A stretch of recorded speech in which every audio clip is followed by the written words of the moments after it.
Welcome to I dream. ఈ మధ్య మహిళలకు ఎక్కడా రక్షణ లేకుండా పోతుంది. ప్రతిరోజు లైంగిక వేధింపులు, అత్యాచారాలకు సంబంధించిన కేసులు నమోదవుతూనే ఉన్నాయి. మొన్నటికి మొన్న కోల్కతాలో ఓ ట్రైనీ డాక్టర్పై అత్యాచారం, హత్య ఘటన మరవక ముందే మహారాష్ట్ర, ఉత్తరప్రదేశ్లోనూ అనేక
అమ్మాయి అని తెలియగానే అందరూ ఆశ్చర్యపోతున్నారు.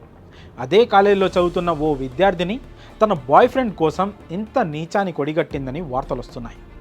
వాష్రూమ్స్లో హిడెన్ కెమెరాలు గుర్తించిన అమ్మాయిలు వార్డెన్కి ఫిర్యాదు చేయడంతో అసలు విషయం బయటపడింది.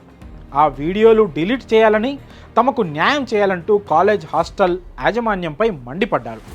అయితే ఎంతమంది అమ్మాయిల వీడియోలు తీశారన్న విషయంపై స్పష్టత లేదు. తాజాగా తమకు జరిగిన అన్యాయంపై న్యాయ విచారణ చేయాలని విద్యార్థినులు సోషల్ మీడియాలో పోస్టులు చేస్తూ డిమాండ్ చేస్తున్నారు. మరి ఈ దారుణ ఘటనపై మీ అభిప్రాయాలను కామెంట్స్ రూపంలో తెలియజేయండి.